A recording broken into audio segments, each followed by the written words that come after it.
Baik, Assalamualaikum warahmatullahi wabarakatuh dan selamat siang.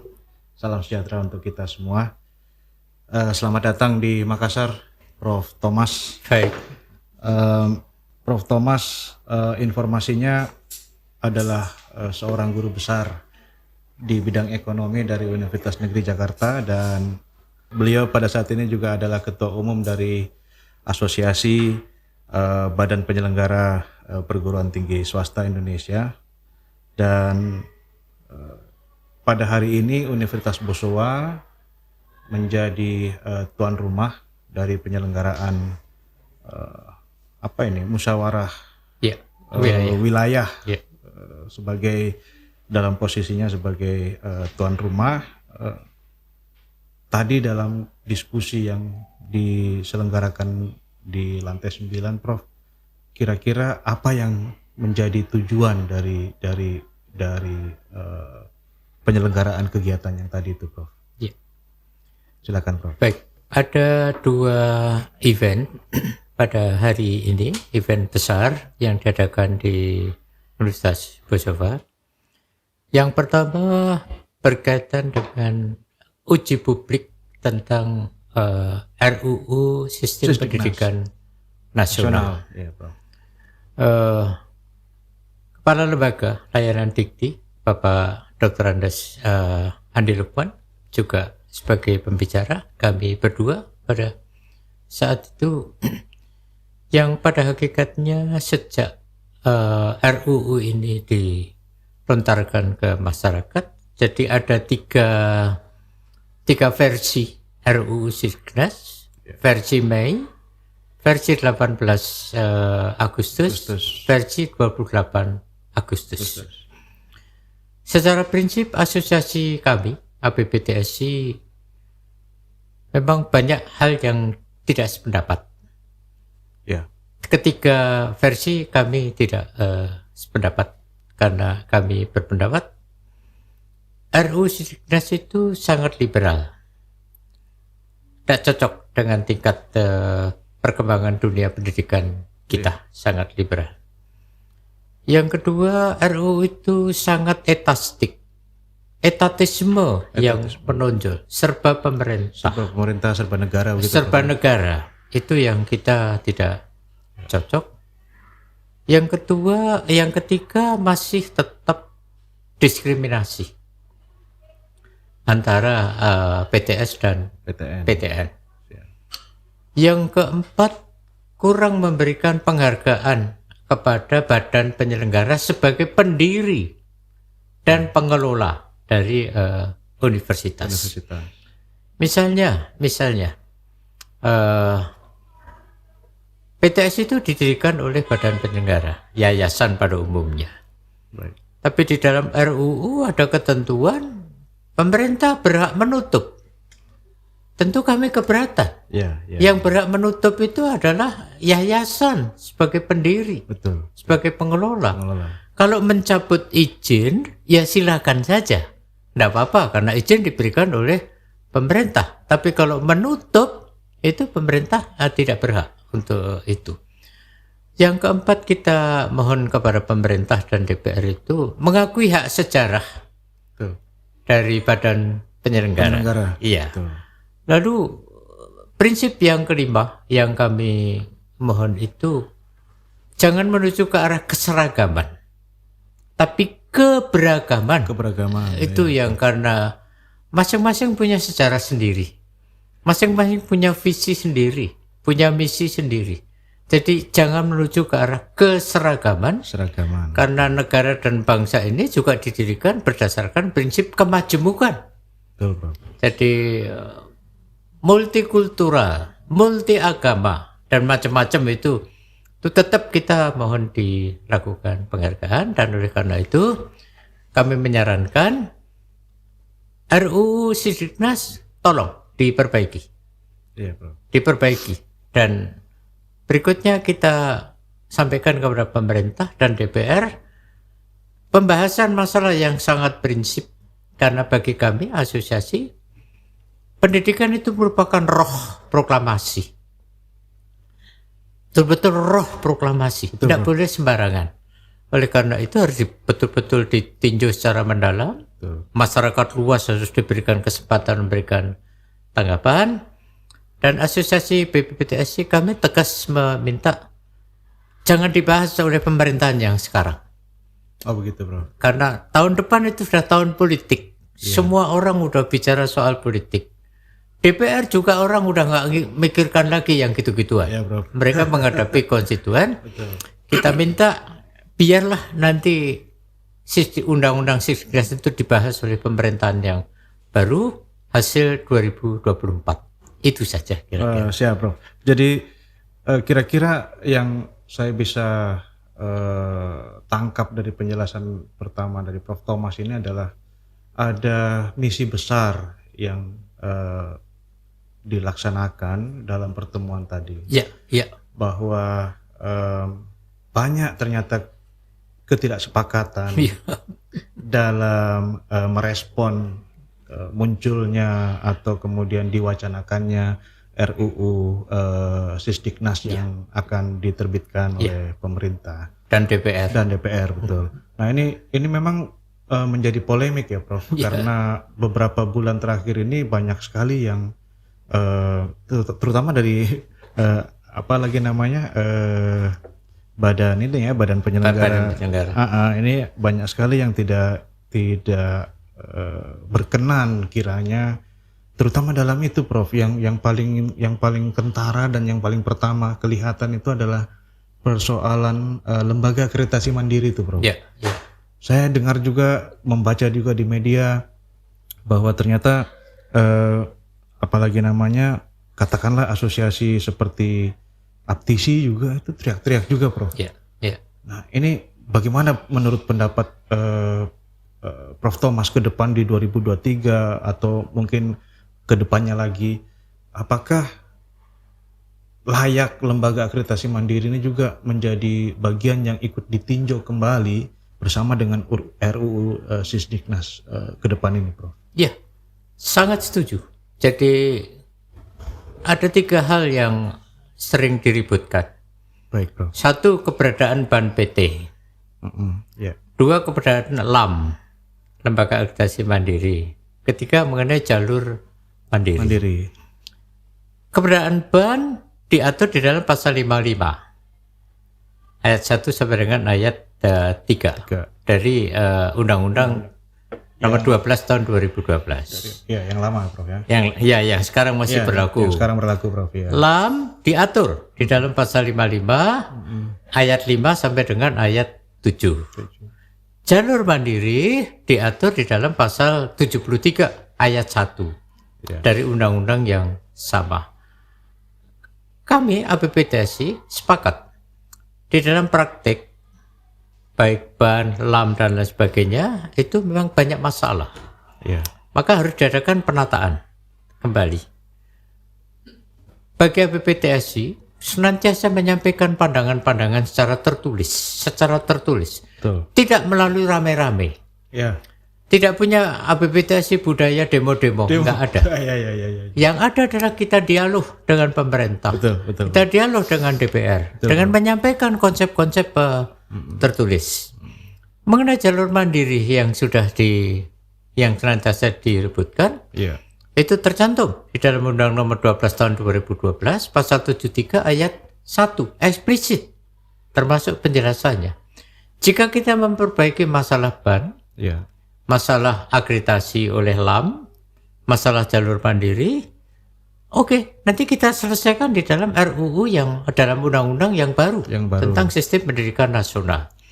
Khusus mengenai jalur mandiri yang dikeluhkan, termasuk kami yang juga mengeluh, karena PTN ini menjadi pukat harimau, efeknya itu kepada PTS tentu saja. Alhamdulillah, baru terbit peraturan dari dari Mas Menteri, itu diatur cukup panjang dengan Permen nomor 139. Jadi nomor 139 mengatur mengenai bagaimana PTN baik BLU maupun PTNBH itu menerima mahasiswa baru. Sekarang diatur dengan sangat ketat. Dan di dalam aturan itu kita masyarakat diminta secara aktif mengadakan pengawasan. In case ada pelanggaran-pelanggaran dari aturan menteri yang baru. Yang baru. Ya. Jadi itu kami menyampaikan input-input cukup panjang mengenai jalur mandiri dan sekarang sudah diterbitkan. Jadi bisa kita baca di dalam Permendikbudristek nomor 139 tahun ini. Tahun ini. Baru 2022. Ya, baru saja. Iya. Baru saja. Itu saja. Ya, Prof. Jadi memang tantangan perguruan tinggi ke depan ini terutama swasta ya Prof yang diselenggarakan oleh masyarakat ini memang semakin keras barangkali begitu Prof ya bahasanya ya, sehingga kemudian yang kemudian jadi ironi itu adalah karena ternyata tantangan itu berasal dari negara, dari entitas yang harusnya menjadi wadah pengayom bagi semua pihak, umbrella betul, bagi perguruan tinggi baik dia negeri maupun swasta gitu. Dan kemarin juga semacam yang sempat tadi Prof Thomas singgung, saya pernah mendengar salah satu konsekuensi dari penerapan jalur mandiri yang diatur undang-undang kemarin itu adalah adanya kasus hukum. Dari ada pimpinan-pimpinan perguruan tinggi tertentu gitu Prof yang sempat muncul kemarin dan akhirnya berurusan dengan KPK dan itu pasti akan mencederai dunia pendidikan Indonesia gitu. Nah, sekarang bagaimana tanggapan Prof sendiri terkait dengan tantangan yang begitu keras dan begitu kejam ke depannya ini Prof? Apakah memang kita harus terus berjuang sampai berakhirnya pemerintahan yang sekarang ini, ataukah memang kita nanti akan lebih mengatur strategi bagaimana setelah 2024 ini ABPTSI ini kemudian menyikapi kembali isu ini, atau ada strategi lain Prof? Ya, prinsip yang kami pegang bagi ABPTSI, pemerintahan kapanpun ABPTSI harus tetap kritis. Siap, Bro. Tetapi profetis, profesional dan etis, santun. Sekali lagi, kita harus tetap kritis. Apapun produk-produk yang dihasilkan oleh pemerintah dan DPR, harus tetap kita kritisi. Betul, Bro. Tetapi pengkritisan itu disampaikan dengan penuh kesantunan. Melalui apa? Melalui forum dialog di antara ABPTSI. Itu hanya satu-satunya organisasi yang setiap bulan bebas menyampaikan apa saja. Betul. Kami rapat dua pihak antara kementerian sama ABPTSI. Ke depan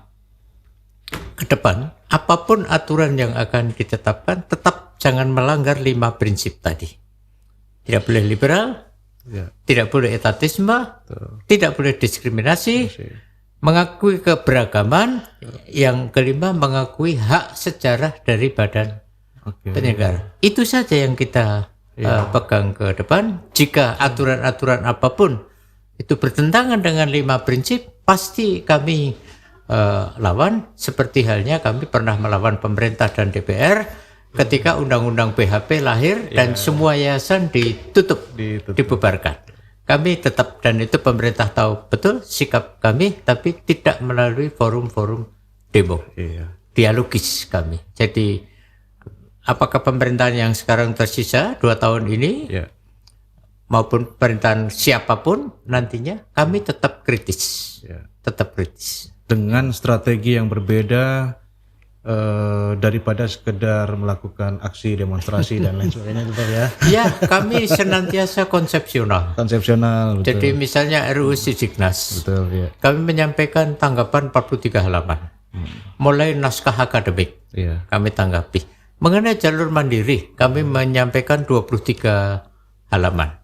Semuanya tertulis, Dan itu antara lain juga misalnya pembukaan fakultas kedokteran. Moratorium dibuka bulan Agustus. Tapi hanya untuk 4 wilayah. Papua, Papua Barat, Maluku, Maluku Utara. Yang lain tidak boleh. Kami, ABPTSI menyampaikan, mengapa begitu? Mengapa dibuka saja ke semua. Betul. Lalu ada ketentuan-ketentuan. Ya. Alhamdulillah, sekarang sudah pembukaan fakultas kedokteran dan kedokteran. Boleh sekarang ke seluruh Indonesia. Hanya aturannya berbeda untuk Jawa dan untuk luar Jawa. Sangat realistik. Betul. Tidak mungkin semua aturan itu disamakan antara kawasan barat sama kawasan timur. Nggak mungkin. Terjadi kesenjangan. Betul, Prof. Iya. Jika itu aturan sama, kesenjangan makin lebar. Tinggi, yang gede akan makin gede, yang kecil akan makin betul. Nah, itu menarik saya itu, Prof, soal prinsip ketimpangan.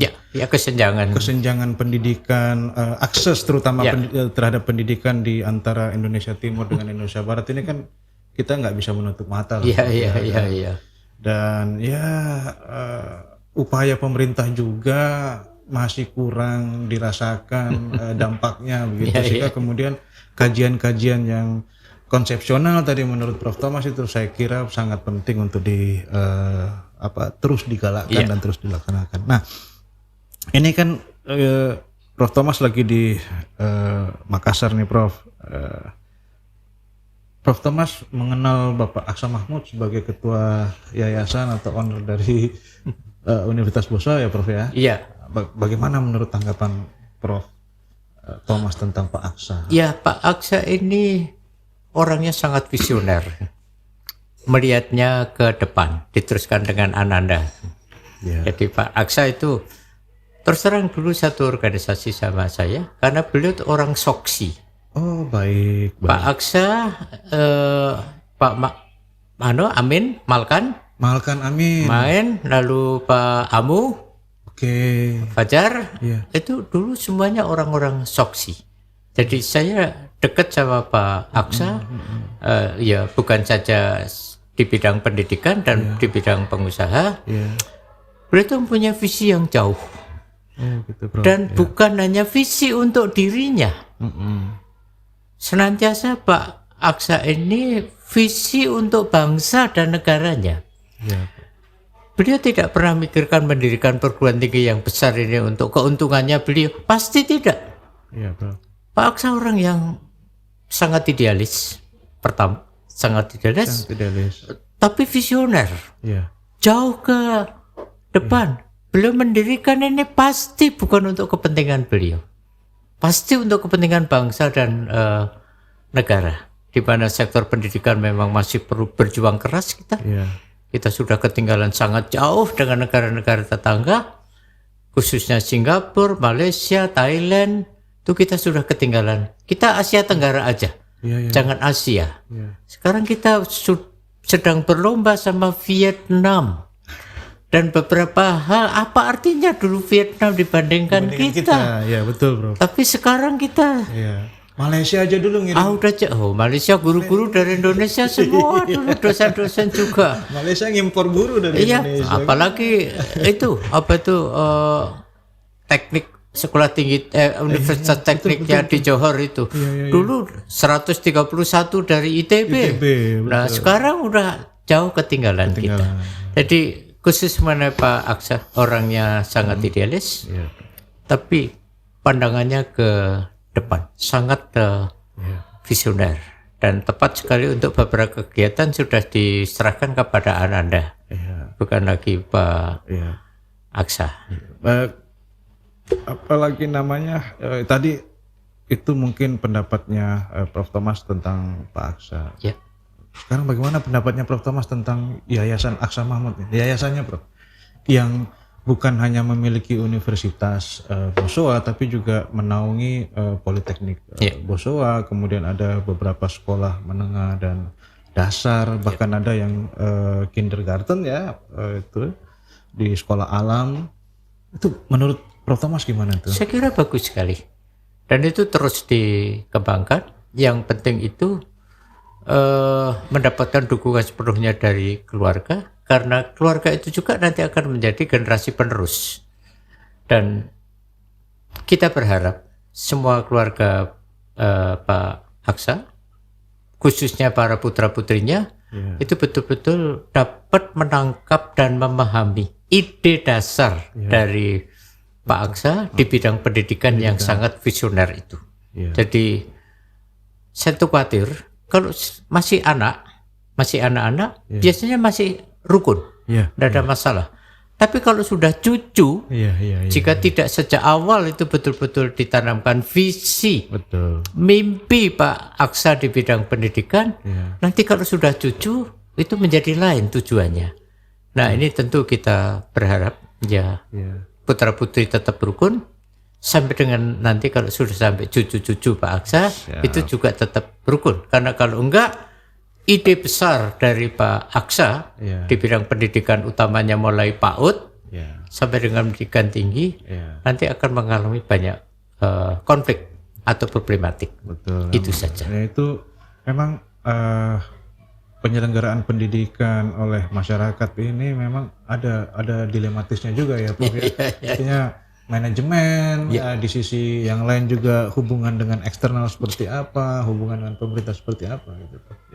Baik. Tapi menarik ini Prof, perbincangan kita siang ini, dan mungkin sebagai poin terakhir yang saya bisa tanyakan, kira-kira apa saja pesan-pesan Prof Thomas sebagai ketua dari ABPPTSI ini terhadap kaum muda, mahasiswa, kaum milenial gitu, untuk dalam konteks memajukan pendidikan di Indonesia.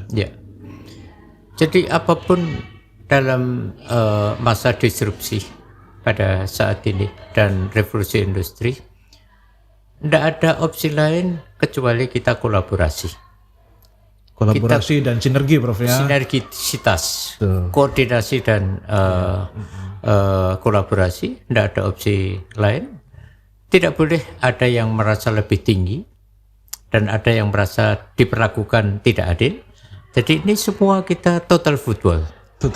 Kita harus total football. Kita attack bersama tapi defense bersama. Mimpi saya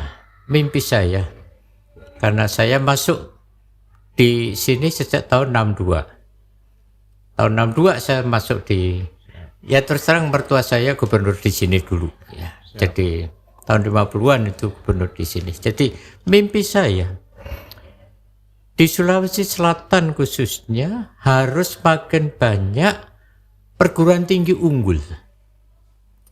Jangan hanya B, tapi unggul. Itulah sebabnya saya pesan tadi kepada pengurus yang baru, silahkan adakan seminar nasional di Sulawesi Selatan, tapi jangan hanya untuk masyarakat Sulawesi Selatan, harus nasional sifatnya, judulnya strategi dan taktik universitas atau perguruan tinggi unggul. Itu tanpa keunggulan kita akan makin jauh ketinggalan dengan negara-negara lain. Yang kedua, kepada pengurus baru juga saya memberikan assignment, harus makin banyak guru besar. Oleh karena itu, seminar yang kedua, dan itu harus merupakan crash program dari pengurus yang baru, seminar tentang jenjang jabatan akademik, guru besar dan lektor kepala. Ada trik-trik tertentu yang harus dipenuhi.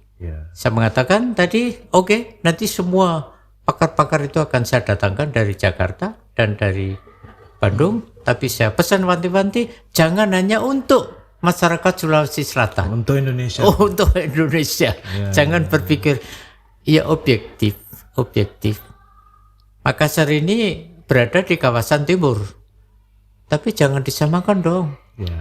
Udah jauh, Makassar ini jauh meninggalkan kawasan-kawasan timur yang lain. Jadi sebetulnya objektif, ini sama dengan kawasan barat ya, kemajuan dan kualitas. Hanya karena letaknya saja wilayah timur, tapi kalau derajat dan tingkat kemampuan segalanya itu sudah sama dengan kawasan barat. Jadi saya minta ini merupakan crash program dari pengurus yang baru, pakar-pakarnya mengenai hal-hal strategis dan taktiknya untuk dua itu, perguruan tinggi unggul dan guru besar serta itu kepala, Prof, ya? Iya, lektor kepala. Itu aja dulu, nanti ke apa tuh? Saya minta ini merupakan crash program dari pengurus yang baru. Kalau untuk para mahasiswa nih Prof, gimana nih pesannya nih buat mereka nih? Sebetulnya untuk para mahasiswa juga sangat banyak tergantung pada pimpinan lembaga, pimpinan universitas. Sebetulnya dengan kebijakan baru mengenai MPKM, sebetulnya apalagi kalau Bosowa karena ada Pak Aksa ya, untuk itu MPKM tidak ada masalah, magang dan lain sebagainya tidak ada masalah. Yang jadi masalah jika perguruan tinggi tidak punya perusahaan-perusahaan seperti yang dimiliki oleh Bosowa. Nah, itu. Apapun, mahasiswa ini juga tetap harus makin banyak mengadakan dialog-dialog, khususnya di dalam pelaksanaan MPKM. Karena 60 SKS paling kurang, dia bisa ngambil di tempat lain. Bisa ngambil untuk prodi yang lain. Bebas dia. Nah, tanpa adanya kolaborasi dan kerjasama serta koordinasi, sinergisitas tadi, tidak mungkin MPKM itu. Nah, oleh karena itu para mahasiswa juga harus makin banyak berinteraksi. Berinteraksi antara universitas, institut, sekolah tinggi maupun akademik. Tapi ini tidak bisa, ya mohon maaf. Negara kita ini masih feudalistik. Masih feudal. Negara kita ini masih paternalistik. Jadi apapun pimpinan perguruan tinggi megang peranan sangat penting. Bagaimana para generasi muda kita, kaum milenial kita makin menyatu. Dan makin sering untuk mengadakan dialog-dialog di antara mereka, khususnya apalagi di dalam penerapan MPKM itu. Itu saja. Baik Prof, terima kasih banyak atas bincang-bincang kita siang ini. Mudah-mudahan membawa manfaat untuk para penonton atau pendengar podcast kita hari ini. Dan saya ucapkan terima kasih banyak sekali lagi kepada Profesor Thomas sebagai Ketua ABPTSI yang berkunjung dalam rangka musyawarah dan apa kegiatan tadi yang kedua Prof? Dialog publik dan musyawarah wilayah. Saya kira demikian yang saya bisa sampaikan kepada teman-teman. Terima kasih. Assalamualaikum warahmatullahi wabarakatuh dan selamat siang. Waalaikumsalam warahmatullahi wabarakatuh.